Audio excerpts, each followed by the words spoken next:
2016년 4년 전이죠. 5월 22일 요한복음 우리 강해 설교를 이제 시작을 해서 오늘 이제 5월 24일인가요? 오늘 이제 마지막 설교를 하게 되었습니다.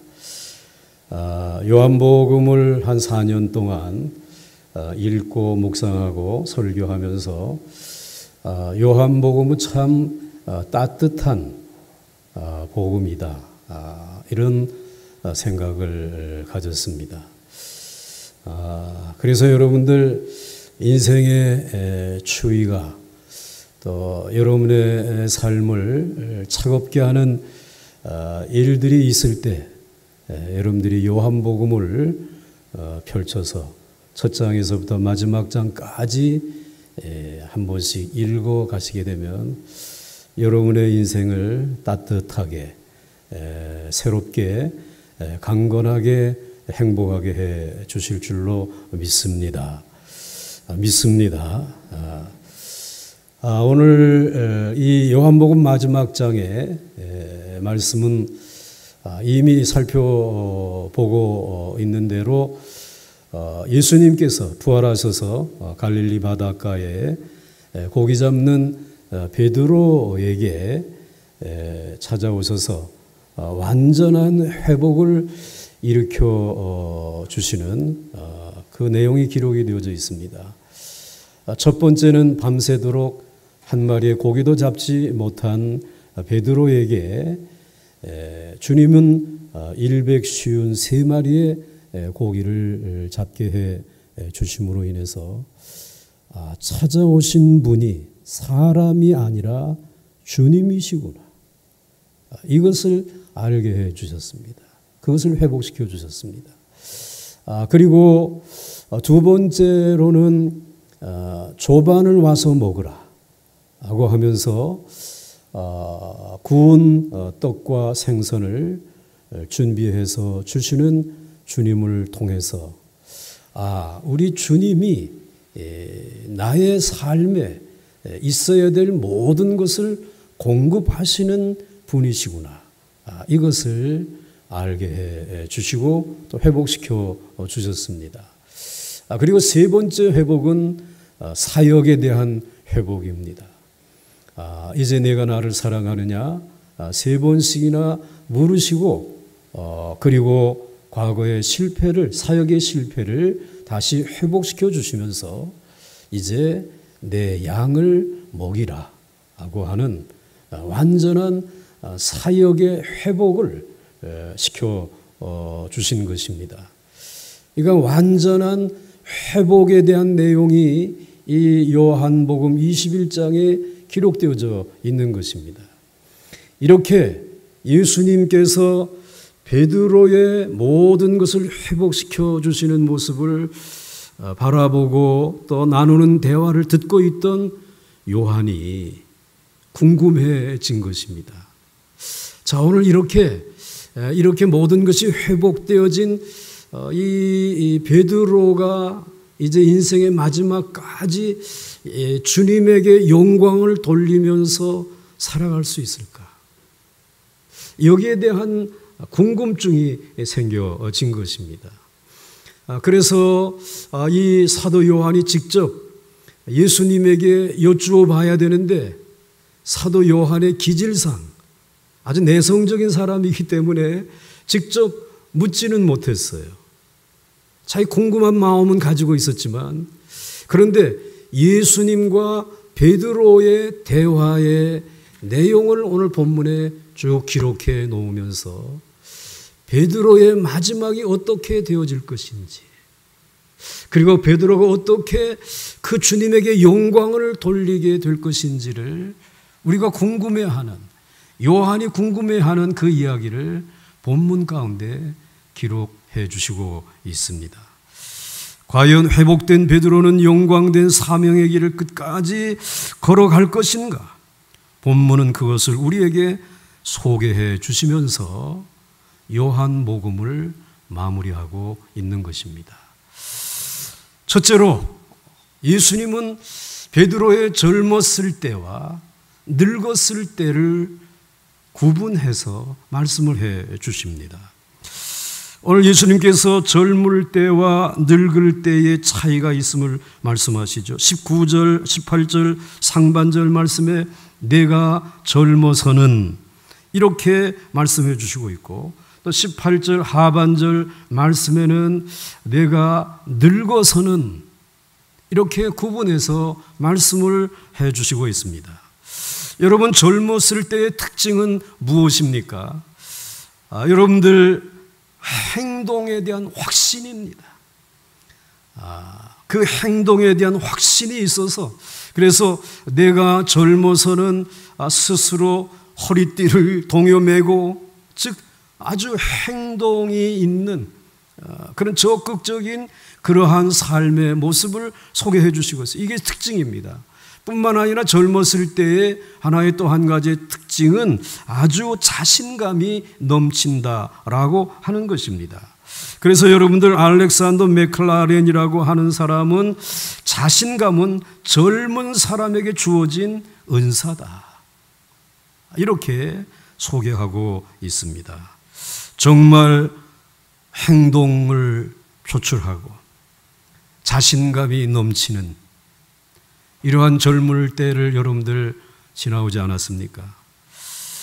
자, 그렇다면 늙었을 때에는 어떠할까라고 하는 것입니다. 오늘 늙었을 때의 특징은 18절 하반절 말씀에 늙어서는 내 팔을 벌리리니 남이 내게 띠띠우고 원하지 아니하는 곳으로 데려가리라. 이 말씀의 요점이 무엇입니까? 늙어지면 우리가 어떤 일을 우리의 의향대로, 나의 의지대로 살아가야 되는데 그것과는 반대되는 방향으로 삶이 펼쳐지더라는 거예요. 그 이야기를 지금 해주시고 있어요. 오늘 본문의 경우는 베드로가 자신의 의사와는 상관없이 십자가에 못 박혀 순교할 것이라고 하는 말씀을 하고 계신 것입니다. 베드로는 늙었을 때 더 이상 스스로 자신의 죽음의 모습을 선택할 수 있는 자유가 없고, 정말 남이 베드로의 팔을 벌리고 그리고는 띠로 베드로를 묶어 가지고 끌고 가는 그러한 늙을 때의 모습을 예수님이 말씀해 주시고 있습니다. 너는 그렇게 늙음을, 죽음을 맞이하게 될 것이다 라고 얘기합니다. 마치 여러분, 우리가 나이가 들게 되면 우리는 이것을 느끼고 있어요. 나는 정상적으로 똑바로 걷는다고 생각하는데 이미 내 몸 자체가 한쪽으로 기울어져서 걸어가고 있지 않습니까? 내가 원하지 않은 쪽으로 걸어가요. 내가 이제 이 재정 관리도 젊어서는 열심히 벌어서 나이 들어서는 이것을 가지고 내가 가고 싶은 데 다 가보고, 그리고 먹고 싶은 것 좀 다 먹고, 그리고 내가 하고 싶은 일을 하면서 살아야지 라고 하고 재산을 모으지만 그렇게 되지 않습니다. 내가 원치 아니하는 쪽으로 자꾸 끌려가고 있는 우리의 늙음을 우리는 지금 마주하고 살아가고 있는 것이죠. 그래서 자식들도 역시 마찬가지예요. 자식을 내가 이렇게 가르쳐서 이렇게 인생을 살아가게 해야지라고 하지만, 그러나 자식은 내 원대로 되지 않습니다. 바로 혹 여러분, 이러한 것들이 베드로에게 또 나이 들어가는 우리에게도 주어지는 것이라는 것이죠. 혹 여러분의 삶이 여러분이 원하는 반대 방향으로 끌려가고 있습니까? 이것이 늙을 때의 특징이다 라고 말씀하고 있습니다. 자, 두 번째로, 그러면 이 젊었을 때와 늙었을 때를 오늘 구분하면서 말씀하시는 우리 주님의 요점이 무엇일까? 라고 하는 것입니다. 오늘 베드로가 앞으로 산다는 말입니까? 죽는다는 말입니까? 오늘 사도 요한은 19절에서 이렇게 예언을 하고 있습니다. 이 말씀을 하시면 베드로가 어떠한 죽음으로 하나님께 영광을 돌릴 것을 가리키심이로라 하셨습니다.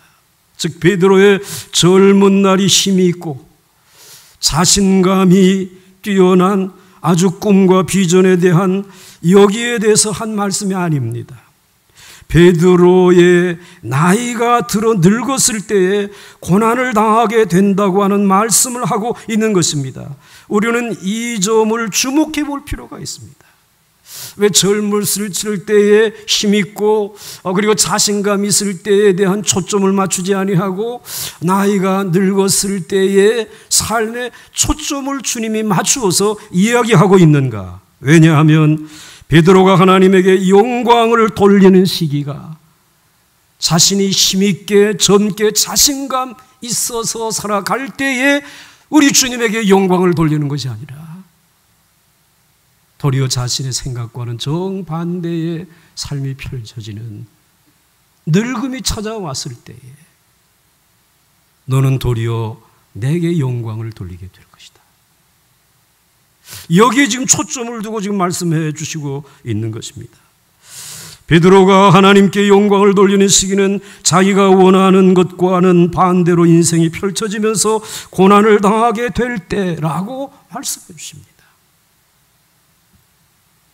심지어는 고난의 길에 자신의 생명을 주님에게 순교의 제물로 드리는 죽음의 시기가 그 늙었을 때의 시기가 하나님에게 영광을 돌리게 되는 시기다라고 말씀하고 있습니다.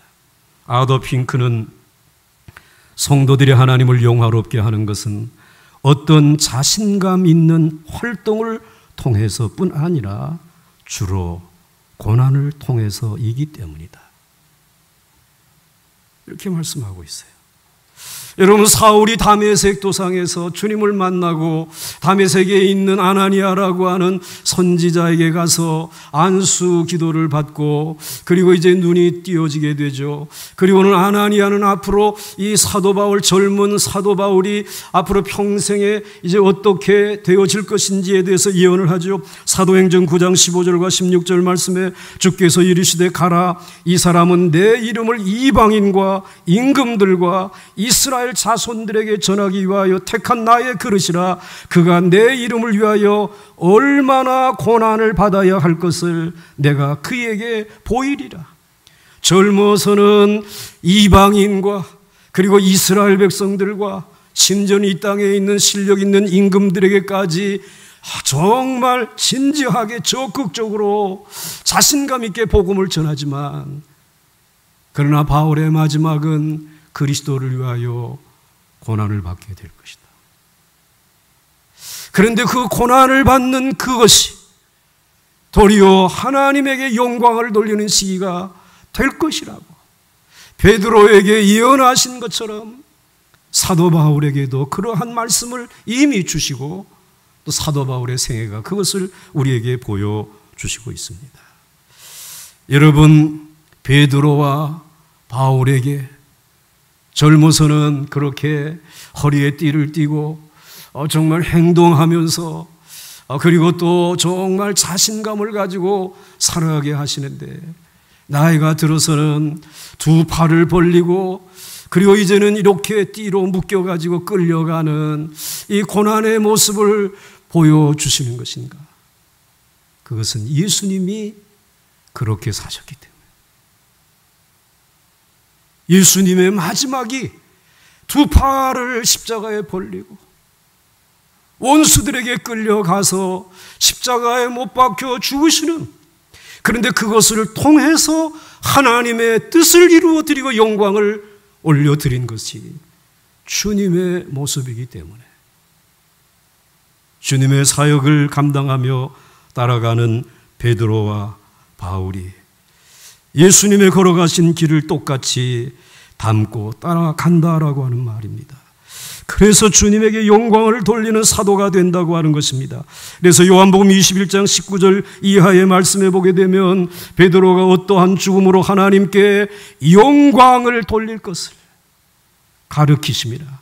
이 말씀을 하시고 베드로에게 이르시되 내가 원치 않는 곳으로 띠를 띠고 십자가로 끌려간 것처럼 나를 따르라 하시니 말씀하고 있습니다.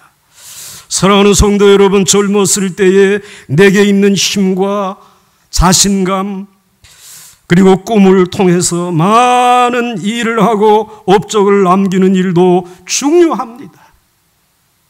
또 여러분, 그렇게 살아오신 분들도 계십니다. 그렇게 하면 사람들이 그 실력을 보고 박수를 치고 여러분에게 영광을 돌려주실 것입니다. 사람들은 여러분의 이름을 부르며 여러분을 따르려고 할 것입니다. 굉장한 업적을 이루었다고 칭찬할 것입니다. 그러나 인생은 한결같지 않습니다. 동일하지 않습니다. 여러분이 넘어질 때에 여러분에게 박수치고 따르던 이들도 넘어지게 될 것입니다. 실망하게 될 것입니다.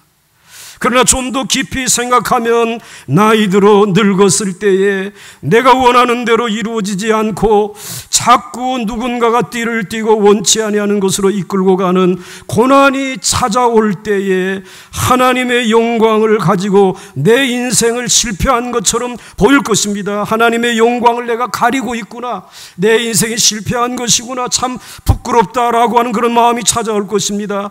그래서 그 고난이 너무 힘들고 어려워서 주님의 이름만 부르면서 주님만 의지하면서 주님의 영광을 가리지 않게 해달라고 주여 어디로 가시는 것입니까? 어디로 가야 합니까? 젊었을 때보다 더 깊이 있는 기도를 하게 된다. 나이 들었을 때 더 실질적인 기도를 하나님 앞에 드리게 되어진다는 것입니다. 그런데 그때의 그 기도를 주님이 십자가에 죽으시고 부활하신 우리 주 예수 그리스도께서 들으시고 이제는 여러분의 힘이 아닌, 여러분의 자신감이 아닌 우리 주님이 공급해 주시는 주님의 성령의 능력으로 여러분에게 맡겨주신 양떼를 먹이고 가르치고 칠 수 있는, 이 시대의 가정을 이끌어갈 수 있는, 교회를 섬길 수 있는 그러한 능력을 여러분들에게 부어주실 줄 믿으시길 바랍니다. 그래서 여러분이 진정으로 하나님에게, 주님에게 영광을 돌리는 그러한 시기를 여러분이 늙었을 때, 내가 원치 않는 방향으로 일들이 펼쳐질 때에 돌릴 수 있게 해주신다는 거예요. 그래서 여러분, 요한복음 12장 24절 말씀을 보시면 내가 진실로 진실로 너에게 이르노니 한 알의 밀이 땅에 떨어져 죽지 아니하면 한 알 그대로 있고 죽으면 많은 열매를 맺느니라.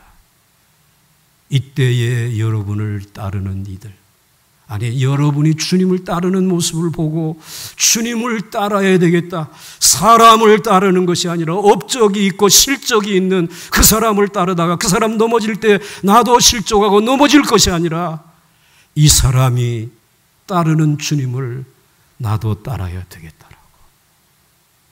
그래서 주님을 따르는 이들이 하나 둘씩, 많지는 않아도 그렇게 늘어나는 것이 진정한 부흥인 줄 믿으시기 바랍니다. 오늘 그 부흥을 주님은 우리에게 원하고 계시는 것입니다. 그러므로 여러분, 젊었을 때의 내 힘과 자신감과 그리고 꿈을 이제 성취해 이루는 영광보다 늙었을 때 내가 원치 아니하는 길을 이끌려 가면서도 주님을 떠나지 아니하고 고난이 이루는 영광이 훨씬 큰 것을 여러분 기억하시면서 오늘 이 고난과 아픔을 주님을 바라보면서 극복해 나가는, 정말 주님을 따르는 우리 모두가 될 수 있기를 주의 이름으로 축원합니다. 이제 마지막으로 주님은 너는 나를 따르라고 말씀을 하시죠. 베드로는 예수님을 통해서 자신의 미래가 어떻게 되어질 것인지 이제 알게 되었습니다. 젊어서는 힘있게, 자신감 있게 많은 일을 할 수 있을 것이다.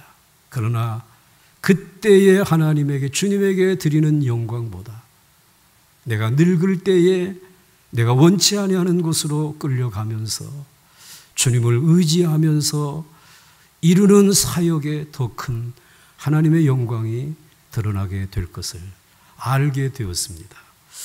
자, 그런데 오늘 이렇게 오늘 19절 말씀 가운데 그러면서 이제는 이 말씀을 하시고 베드로에게 이르시되 나를 따르라.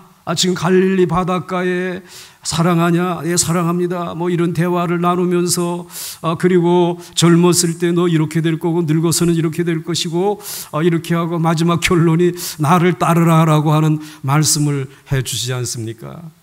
그런데 여러분, 신앙의 길은, 교회 생활은 나 혼자 하는 게 아니에요. 여러 사람들이 같이 있습니다. 그런데 제자들도 오늘 그 바닷가에는 베드로 외에도 요한과 뭐 다른 제자들 6명이 있었어요. 그런데 제일 뒤에서 바로 따라오고 있는 요한을 바라다 보면서 예수님, 이 요한은 어떻게 될 것입니까? 요한의 운명에 대해서도 궁금한 거예요. 여러분, 오늘 여기에 베드로는 이 말씀을 듣고 옆에 있는 요한의 미래에 대해서 궁금해서 질문을 하죠. 20절 말씀에 이렇게 질문합니다. 베드로가 돌이켜 예수께서 사랑하시는 그 제자가 따르는 것을 보니 그는 만찬 속에 예수의 품에 의지하여 주님을 파는 자가 누구 오니까 묻던 자더라. 그는 바로 요한이라고 하는 사람입니다. 그런데 오늘 21절 말씀에 보게 되면 이에 베드로가 그를, 즉 요한을 보고 예수님께 여짜오되 주님, 이 사람은 어떻게 되겠습니까? 이 질문을 이제 한 것이죠. 베드로는 예수님께 요한의 미래에 대해서 말씀을 해달라고 하였습니다. 여러분, 우리는 여기에서 교회에서 함께 사역하는 이들의 궁금함을 베드로가 대신 질문해 주고 있음을 발견할 수 있습니다. 한 교회 안에 사역하는 아목의 성도, 저목의 성도, 함께 연합도 하고 또 경쟁도 하잖아요.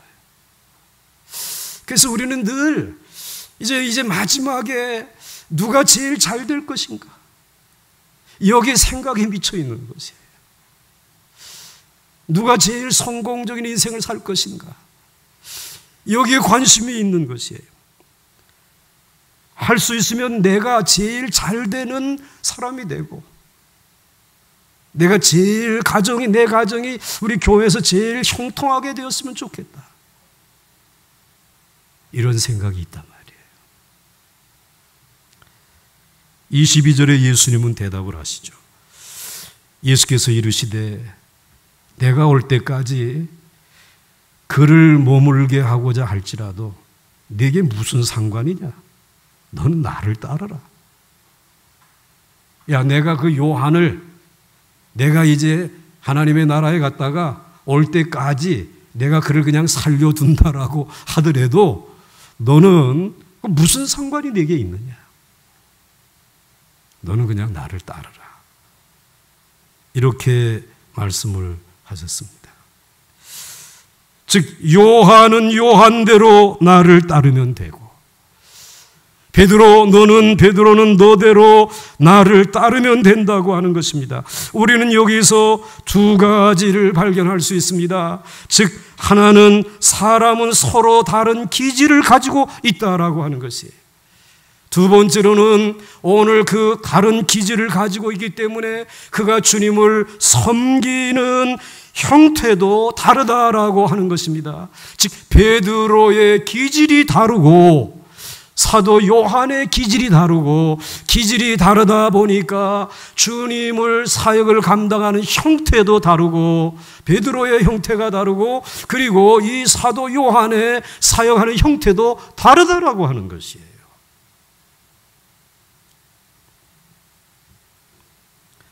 여러분, 베드로는 어떤 기질을 가지고 있는지 잘 아시잖아요.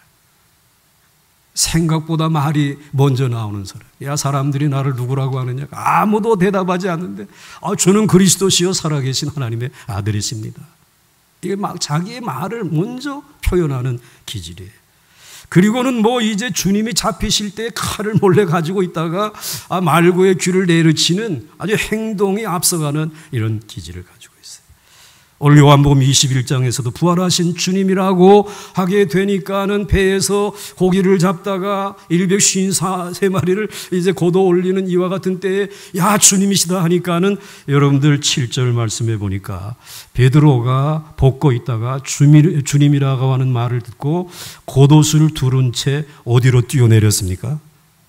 바다로 뛰어내려가지고 주님이 있는 곳으로 헤엄을 쳐가지고 지금 막 나아가고 있는 행동주의의 기질을, 열정적인 기질을 가지고 있는 사람이 베드로였습니다. 그런데 여러분, 요한의 기질은 달랐습니다.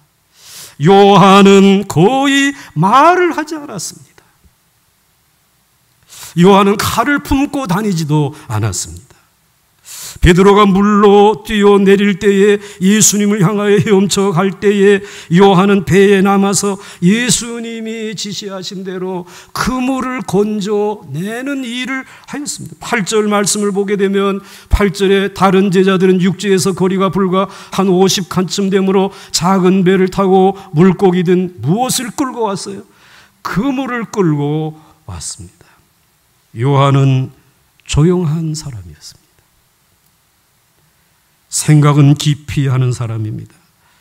베드로와 다른 기질을 갖고 있었습니다.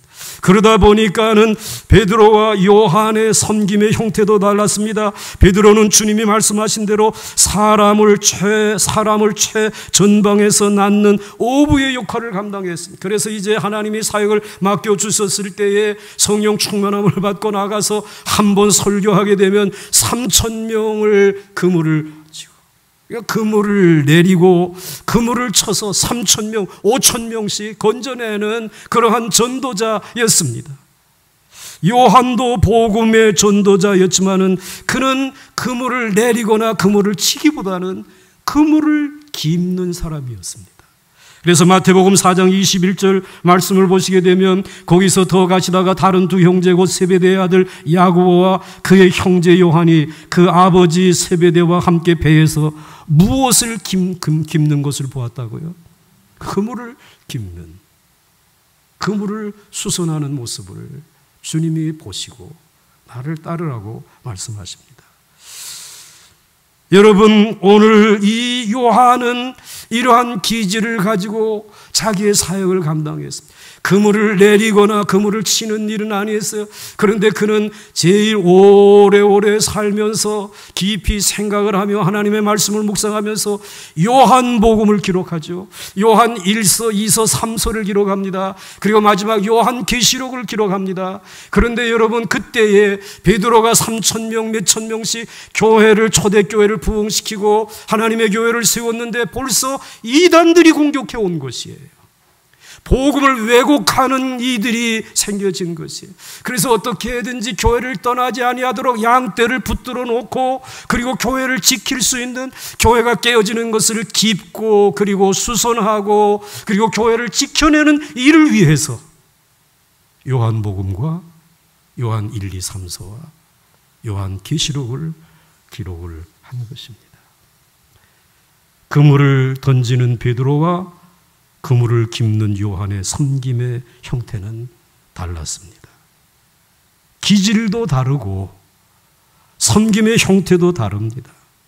여러분, 이렇게 교회 안에는 서로 다른 사람들이 모여 공동체를 이루고 있습니다. 젊은 날에 유익을 가진 자들과 늙은 날에 유익을 가진 자들이 있고, 행동이 앞서는 사람들이 있고, 생각을 깊이 하는 사람들이 있고, 그물을 던지는 전도자들이 있고, 그물을 깁는 회복자들이 있습니다. 그 기질과 성품의 형태가 다릅니다. 그래서 각각의 모습에는 모두가 약점도 있고 장점도 있습니다. 그래서 각자 자기의 입장에서 상대방을 비판하는 잘못을 범할 수가 있습니다. 이 말은 나의 유익한 기질이나 섬김의 태도가 죄로 말미암아 손상될 수 있다라고 하는 말입니다. 나의 가장 큰 장점이 나를 넘어뜨릴 수 있다라고 하는 말입니다. 그러면 어떻게 하면 좋겠습니까? 주님의 해결책은 딱 하나입니다. 베드로에게도 요한에게도 한번 같이 따라하시기 바랍니다. 나를 따르라. 나를 따르라. 여러분에게도 나를 따르라. 말씀하시는 것이에요. 그래서 여러분 오늘 22절 말씀에 보게 되면 그를 머물게 하고자 할지라도 네게 무슨 상관이냐. 너는 나를 따르라. 베드로에게 말씀해 주신 것입니다. 나를 따르라고 하는 이 말씀이 어찌 해결책이 됩니까? 질문할 수 있습니다. 만일 우리가 진실로 예수님을 따른다면 우리의 눈은 누구만 바라보아야 될까요? 우리가 주님만 따른다라고 하게 되면 우리는 누구만 바라봐야 할까요? 주님만 바라보아야 될 것이에요. 우리 예수님을 섬김의 표대로 삼아야 할 것입니다. 만일 우리 자신을 바라보고 따른다면, 주님을 바라보지 아니하고 나를 보고 나를 닮으라, 나를 따르라고 한다면 사람들이 나를 따라오기를 바랄 것이고, 나를 따라오지 않는다면 나보다 못한 사람이라고, 어떻게 신앙생활을 그 모양으로 하려고 하느냐라고 비난하게 되어질 것입니다. 지금 베드로는 주님만 바라보고 주님과 함께 이 갈릴리 바다를 걸어가면서 바라보면서 귀한 회복이 다 이루어졌는데, 그런데 오늘 이제 이 요한은 어떻게 될까요? 하고 뒤를 돌아다보는 순간 주님을 바라보지 아니하고 요한을 바라다보고 그리고 자기를 바라보는 순간 앞에 있는 기둥에 꽝 하고 부딪힌 거예요. 말씀에 기둥에 쾅 부딪혀가지고 이마에 뭐가 났다고요? 혹이 툭 터져 나온 것이에요. 지금 베드로는 주님만 바라보고 따라가다가 요한은 어떻게 될까요? 저 마가는 어떻게 될까요? 우리 교회의 아무개는 어떻게 될까요? 저 무게는 어떻게 되어질까요? 우리는 이렇게 시선을 주님에게서부터 떼어내는 순간 여기저기에 부딪혀서 평생을 지켜온 신앙의 성품이 부서지고 허물어지게 되어지는 것이죠. 남을 바라보지 말고 주님과 이제 그 함께 동행하면서 남과 비교하지 말고 주님만 바라보고 주님만 따라가게 되면 되는 줄 믿으시기 바랍니다. 주님만 따라가는 여러분이 되시기를 주의 이름으로 축원합니다. 사랑하는 성도 여러분, 젊어서는 스스로 띠띠고 원하는 곳으로 힘있게 다니셨습니다. 주님의 은혜입니다. 늙어서는 남이 내게 띠띠우고 원치 않은 곳으로 끌려가는 고난이 있습니까? 그래서 지금 속이 상하고 다른 사람들을 보기에 좀 창피하고 여러분들이 이 늙을 때의 삶을 옮겨가기가 너무 힘드십니까? 그것도 주님의 은혜입니다. 그 고난이 도리어 하나님에게 영광을 돌리게 될 것이기 때문입니다. 서로 다른 기질과 섬김의 형태를 지닌 이들과 함께 생활하게 하셨습니까? 주님의 은혜입니다. 주님만 따라가십시오. 여러분에게도 각기 예비한 특별한 상이 준비되어져 있습니다. 지금 저와 여러분께 정말 필요한 것은 기질을 바꾸고 섬김의 형태를 바꾸는 것이 아닙니다. 오직 그리스도만 바라보고 오직 그리스도만을 필요로 하고 오직 그리스도만을 따라가는 것입니다. 그리스도는 자기의 사람들을 사랑하시되 끝까지 사랑하십니다. 주님은 자기의 사람들을 한 사람도 잃어버리지 않습니다. 사랑하시되 이 세상의 누구와 비교하면서 사랑하시지 않습니다. 베드로는 베드로이기 때문에, 요한은 요한이기 때문에, 바울은 바울이기 때문에, 여러분은 여러분이기 때문에 사랑하시는 것입니다. 사랑하되 따뜻하게, 정말 따뜻하게, 그러나 특별하게 끝까지 끝까지 사랑하십니다. 여러분의 기질대로, 여러분의 특징대로 담대하게 어떤 분은 그물을 내리시고 어떤 분은 그물을 기우시면서 인생을 살다가 늙어서 팔을 벌리고 그리고 여러분이 원치 아니하는 길로 인도하셔도 절대로 낙심하지 마시기 바랍니다. 그 고난이 하나님께 영광이 되게 해 주실 줄 믿습니다. 주의 이름을 부르는 여러분을 통해서 기도의 응답이 쏟아지게 하시고 여러분들의 삶 속에 기적의 역사가 일어날 수 있도록, 그래서 여러분이 이제 사도행전의 역사를 이루어 나갈 수 있도록 여러분의 가정과 교회와 우리 섬기는 우리들의 모든 공동체를 새롭게 해 주실 줄 저는 믿습니다. 우리 함께 찬송하겠습니다.